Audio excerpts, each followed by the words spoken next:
Welcome to episode 123 of the Flying Free podcast. Today I have Cindy Burrell with me. Hello, Cindy. Hello, Natalie. She actually did a podcast with me in way back when we first started this podcast in 2019. And the name of that podcast episode was What Does the Bible Say About Divorce and Remarriage? And it was a really good one. So if you're interested in going back and listening to that one, you can do that by going to flyingfreenow.com/9. Just that's the name, that's the number of the episode. And by the way, that's how you can find any of the episodes, by their number. So Cindy is a survivor of a 20-year marriage to a verbal and emotional abuser. And she's also the co-owner of a web-based ministry to women in abusive relationships called hurtbylove.com. And she's written several books, including Why Is He So Mean to Me? God Is My Witness, Making a Case for Biblical Divorce, which is kind of what we talked about in that episode 9. An Extraordinary Ordinary Life, a testimony of God's faithfulness, and brand new, she has just published a book for counselors called Reformulating the Christian Marriage Counseling Model, where abuse is involved. So that's what we're going to be talking about. And did I get that right? Is it written specifically for counselors, or who's your audience for this particular book? I'm glad you asked that because I think it's actually written for victims Okay. so that they can analyze both the counselor and the process and kind of identify whether the counselor that they're working with is someone that is going to respect the process and see the victim and be able to work with her in a way that doesn't just squish her back into a toxic marriage. I love that. So it's really empowering victims to figure out if they're getting the kind of help that they actually need. For starters. And then I'm really hoping and praying, I've already been sending it out to some pastors. I'd love to get it into the hands of lay counselors and licensed counselors. And ultimately, I would love to get into the hands of people in Christian colleges and seminaries and take a broader look at the whole process and why it so often fails when there's abuse. Right. Yeah, I think this is such a critical topic because I know hundreds of women, including myself, who have been deeply wounded by ill-informed and unequipped Christian counselors who don't understand emotional and spiritual abuse, and they don't handle those kinds of situations the way that they need to be handled in order to protect and empower victims. So I'm really excited that you're here to talk about it.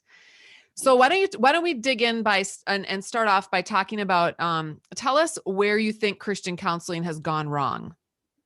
Ooh, that's a loaded question. It's almost universal.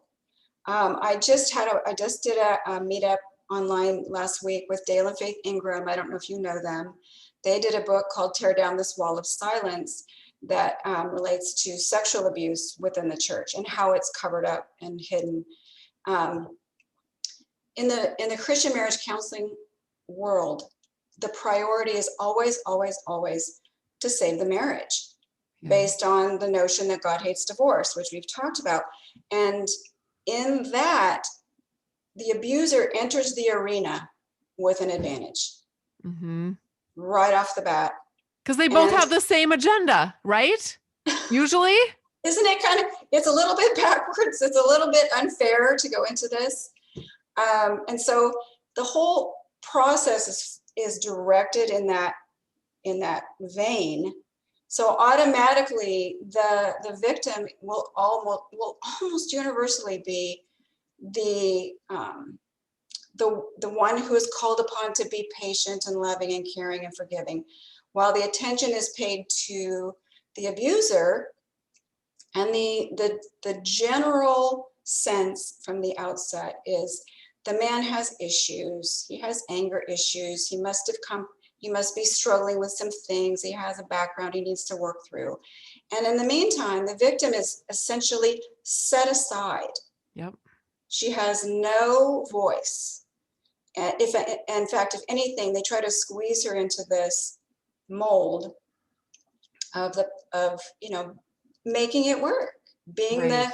the godly, patient, loving, forgiving, kind, gentle, wife who's being abused. But that becomes almost not even a secondary issue. It's almost a non-issue a lot of times. Right. Well, and, oh, you know what, too? Here's the other fascinating thing about this is that woman is already programmed, possibly for decades, to Mhm. be that, to play that role anyways.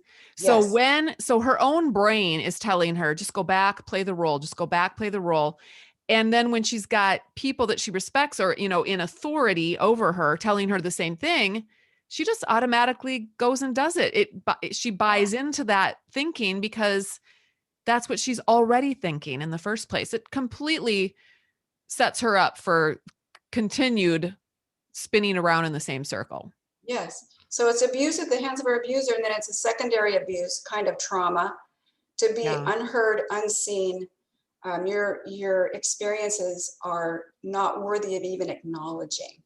Yeah. And as you know, the confusion that overrides the abusive relationship, it just, like you said, it just flows right over into counseling. Yep. It's debilitating. It really is. Yep. Yep. They're cutting her off at the knees. Mhm. Okay. So what do you see as evidence to support this? Because there are probably Christian counselors who would get defensive about this and say, that's not true. That's not what we're trying to do. How would you counteract that argument? I have so many stories. I have heard so many people share their stories about what they've experienced in the counseling arena, and I share a lot of them, not a lot of them, but some of them in the book. Yeah. And um, I think the biggest key is, do they focus on couples counseling or individual counseling? To me, that's a yellow flag, if not a red flag. Mm-hmm. Because as soon as you have the victim in the same room with the abuser and the counselor has to choose whom they're going to advocate for. And like we said, so almost automatically she takes the back seat. It gives the abuser power that he Yeah. should not possess. And again, it's not only does it silence her, but there's such a fear factor of even saying what needs to be said. There's no safety for a victim in sharing her genuine experience in the counseling office, because as soon as she walks out the door, he's going to throw that right back in her face. That's right. That's And so right. it becomes a sort of a very unsafe game Yeah. that you're playing. Even if the counselor, because I can just hear what counselors would say. They'd say, no, we take a neutral stand. We don't take a side.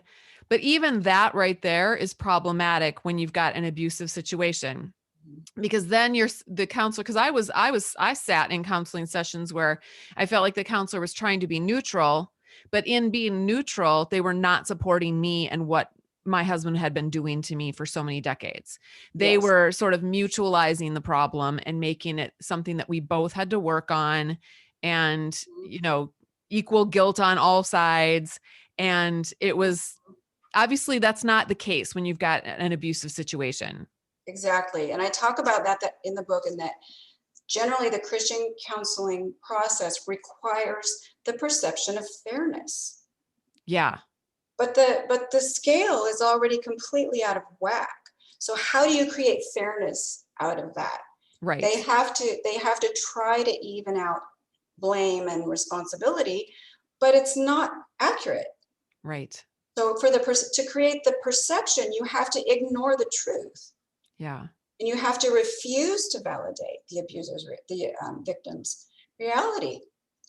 That's Right. why it's like in my book, in my experience, it's essential that the victim be counseled separate from the abuser. That's the only way she's going to be heard.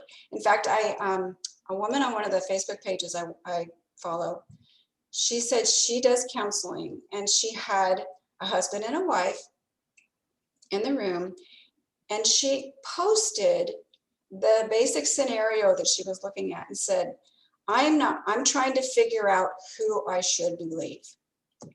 Oh my goodness. So she was asking people to vote What on, in the world? on whom she should support because she was confused herself. And she felt like she had to judge them and pick a side, Wow. which left someone out to dry. Yeah. And That's without more info, absolutely crazy. yeah. And so how do you, the only way to do that is to say, not only does it give the victim a voice, but it shields her from the abuser's input and knowledge. And the reality is, let's face it, an abuser with a counselor feels a little bit powerless because he doesn't have the audience he wants. Mm-hmm. And he Right. loses control over what she does say when she meets with someone who will actually hear her. Yeah. Yeah. Okay. So the other component of all of this, because this is Christian counseling we're talking about, right? Not just secular counseling. And when you have Christian, and a lot of Christians, Christian women, they think that if they're going to get counseling, they should get Christian counseling because that's superior and has a biblical worldview than secular counseling, which could be the slippery slope to hell. I don't know. I mean, I'm exaggerating a little bit, but so they'll look for a Christian counselor. The only problem with that is that Christian counselors or even lay counselors in a church or even a pastor is going to use, because it's Christian counseling, they're going to use the Bible to promote their whatever agenda that they have.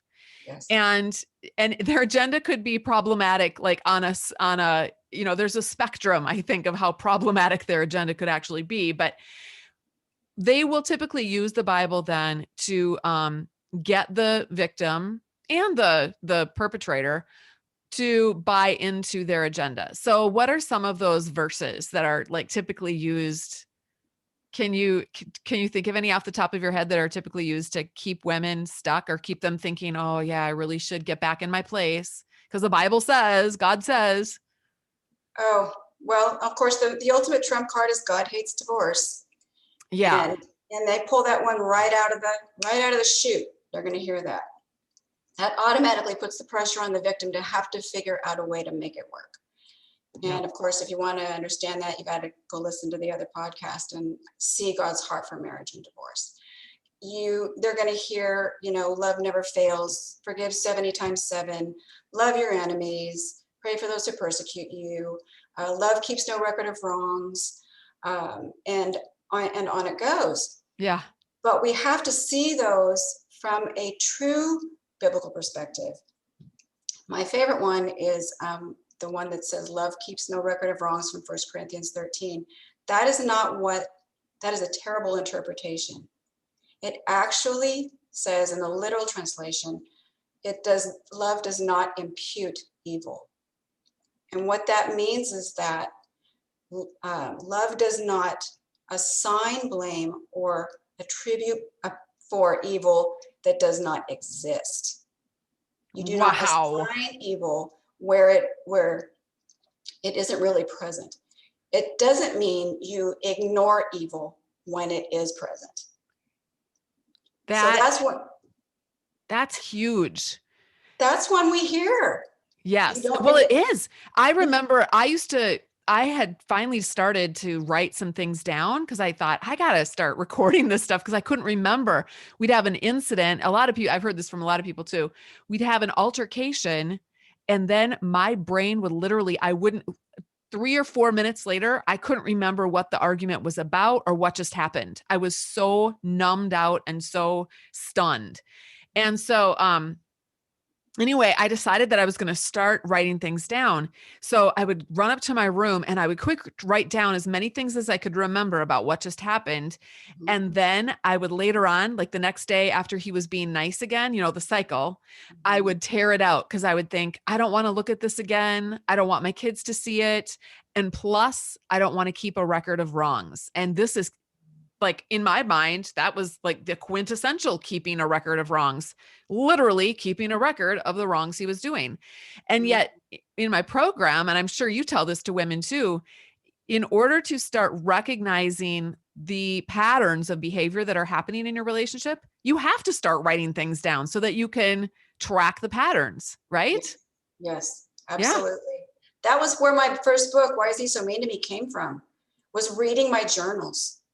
I went Okay. back, yeah, I went back and started reading all the things that he'd been doing. And all of a sudden, I could see all the strategies and the word games and the crazy making. And I went, oh my gosh, it's like all right here. And so I wrote the book. I thought, oh, I have to believe someone else out there somewhere is dealing with this same insanity. And it's like universal.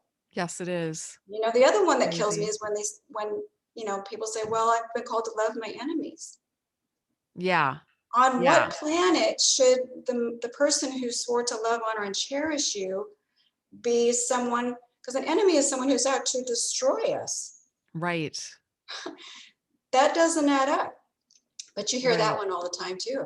Right. It's like the burden of spiritual obligation is so thick that we Right. again, the priority is always to get back to what's to truth. Well, and the idea of love is people don't understand what love doesn't have to always look like. Love doesn't mean be a doormat or be someone's sex toy or whatever. That's not what love is anyways. So, okay. So let's talk about the abuser for just a minute here, because, I get asked this question a lot, like, can he change? And obviously a Christian counselor believes he can, because God can do anything. You'll hear that. God can do miracles. God is more powerful than people are. Greater is he who, they'll use all of that spiritual jargon to help to get the woman hooked into this wishful thinking that someday, even though it's already been 40 years for some of them, but someday he might still change. And so I'm just curious, do you address this in your book as far as like, are abusers out of reach? Can they change? And how does a Christian counselor approach that? Or what should a woman be thinking when she goes to counseling with her husband? Right. Anyone can change. When God comes into our life, it's like he says, the old things pass away, behold, new things have come. We all know that from our own personal experience. The question is not, can he change? The question is, does he want to change? Because it does require a forfeiture of your will to God. And too Right. often, and more often than not, the answer is a flat out no. Abusers like to figure out how to play the game to get you back into his life by any means possible. Empty promises. They'll lie, tell you how, excuse me, that you're the only person he's ever loved. He have promises it'll never happen again. We can work this out. We just need to get back together. And there's this undercurrent of pressure that comes. And honestly, the easiest way I tell people to see if an abuser has changed is to tell him no. Yes. Perfect. It's the easiest way. When they pour out all the stuff and they're following you around and telling you how wonderful you are, and when you ignore them or you tell them no, give them 5 minutes. Yeah. It's so And true. I'm serious. I had a woman email me last week, God bless her, and she said her estranged spouse had been texting her, oh, we really need to talk. And then he'd call her and leave her voicemails and say, I just think if we could spend some time together talking and working through these things, that, we can do this. And she emailed me like the following day and said, he's been going behind my back, talking, gossiping about, lying about me to my daughters. Mm-hmm. He's told them that he's sure I'm in an illicit relationship on the side and all this stuff. It's like, oh, there it is. Exactly. That's the Exactly. man who's changed. Right. Right. I get that question a lot, actually. People will come into the forum and they'll say, this happens almost every day. Someone says, oh, they'll set a boundary and they'll say, oh, it's so bizarre. He's all of a sudden being really nice. And he's bending over backwards to do things he never used to do before. And he's making promises, and, and they'll say, is this normal? And I'm like, it's not only normal, that's to be expected. That's what they do. That's like part of the whole game for them. Yes. So Yes. look for that. If you're not, look for that. As soon as you set a boundary, like you threaten to separate or even threaten to divorce, they're going to come back and they're going to try that tact first, most of them, before they go to the, the smear campaign and the whatever. But yeah, if you say no, then you are going to get smeared, and they'll try a different tact. But and I tell them, the reality is time always reveals truth. yeah, You just have to, and that's the thing. We feel so pressured to get back in and figure out a way to make it work. And it's coming from maybe coming from the counselor, maybe coming from church people who, like I said, will tell you, you just need to believe that God wants to heal your marriage, have faith and be strong. And it's a trap. Yeah. People don't realize it really is. They just lay it out there, and they have the support of counselors and pastors. And so we step back in way too soon. That waiting time reveals truth, and distance is the other thing, is keeping that distance, because they will try to penetrate that distance. That if you try to keep it, like you said, you set a boundary, they're going to find a way to break it. Yep. And then Right. You also kind of find out where the counselors and the pastors and all the religious leaders where they stand too. Because if you say no to them, you're going to get the same kickback. Oh, that's the hard, and that's painful. Yeah. You think these people are going to support you and encourage you and pray and really take care of you. The odds are not good. No. Nope. I do hear it once in a while. Someone will say, yeah, my church is really supportive of me, but it's very, very rare. So if you have a church like that, that's great. But most churches just don't, by virtue of all of this religious programming that everyone has gone through, even in the seminaries. Like, I'm glad that we need to get more books like this into the hands of people coming out of those seminaries, right? I mean, that's where it starts. Yes. Okay. So, by encouraging these dramatic changes in the counseling process, I mean, I wish so bad we could just wave a magic wand and it could all be fixed, but it's probably not going to be fixed in our lifetimes. I mean, a lot of the groundwork that we're laying, and even working with victims and empowering them to change and stand up and have a voice, all of this is going to start. We're kind of sowing seeds right now, but all of it is going to start bearing some great harvest down the road, probably after you and I are dead, right? But what I'm wondering is, if these are huge changes that may not happen overnight, but do you ever wonder if you're diminishing, and people wonder, are we diminishing the sanctity of marriage in making some of these changes? My view is this: the sanctity of marriage is not based on your status, but on substance. What is the substance of the marriage? Keeping two people in a toxic, ungodly marriage doesn't make it any less toxic or ungodly. And what are we teaching our kids? What are we showing them? Kids who come out of abusive homes generally become either abusers themselves or victims. Yep. It's up to us to start breaking that cycle and saying, no, this is God's sacred institution. It is designed to reflect the love relationship between Christ and his bride, the church. Yep.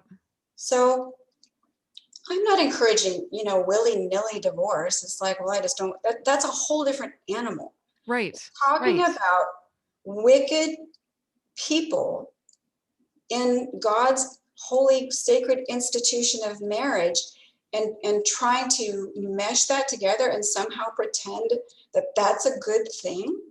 Right. Like you'll hear it a lot from the pulpit, that the high divorce rate in the church is a shame. It's shameful that we have this statistic that makes the church look bad.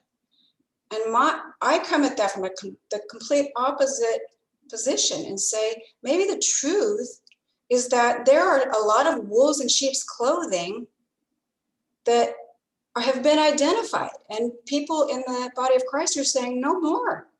Right. That's nothing to be ashamed of.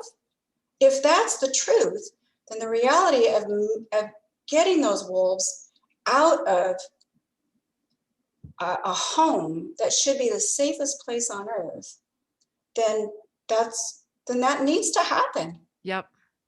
And to honor God, Yes, to exactly. respect that institution.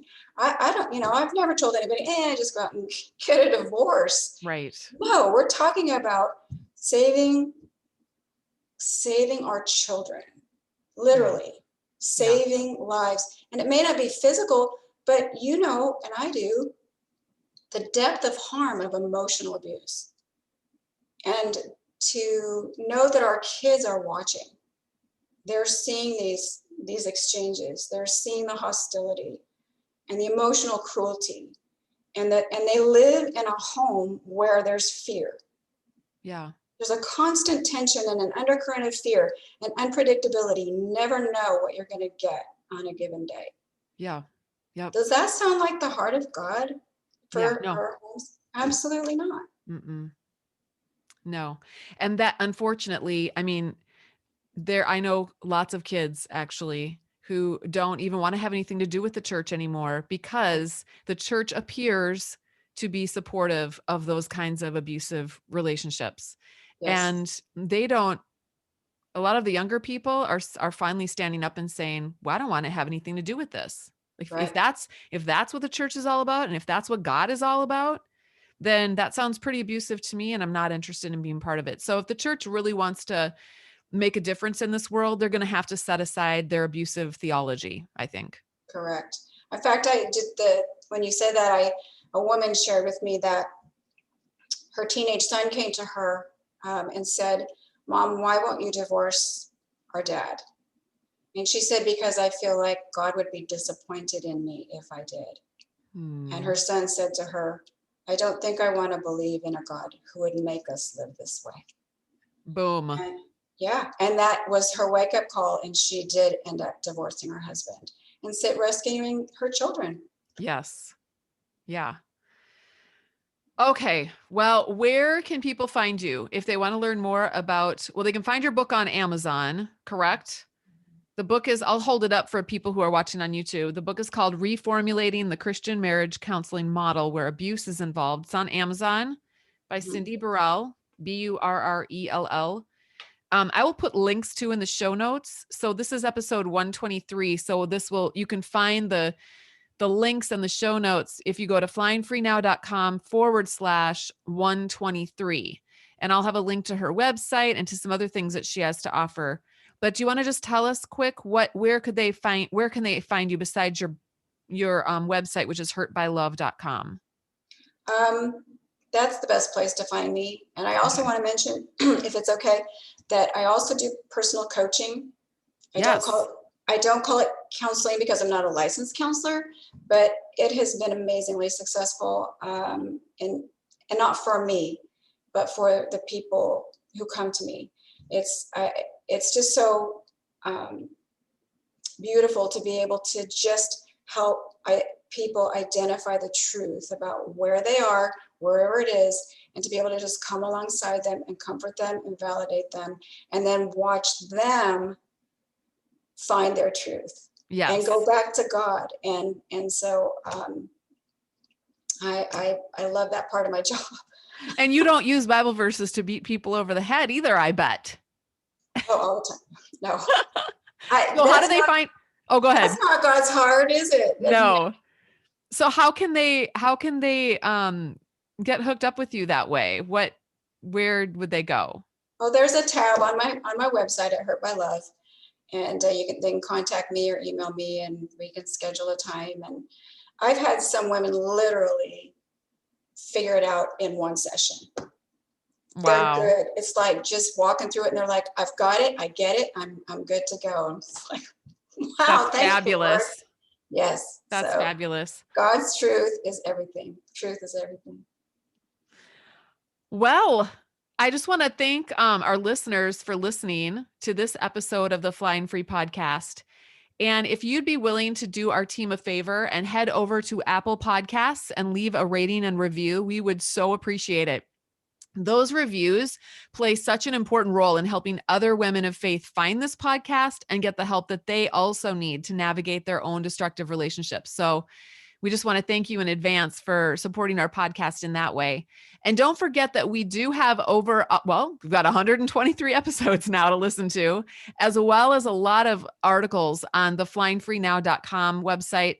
They're specifically written to encourage, support, and educate Christian women in emotionally and spiritually abusive relationships. So check those out if you haven't already.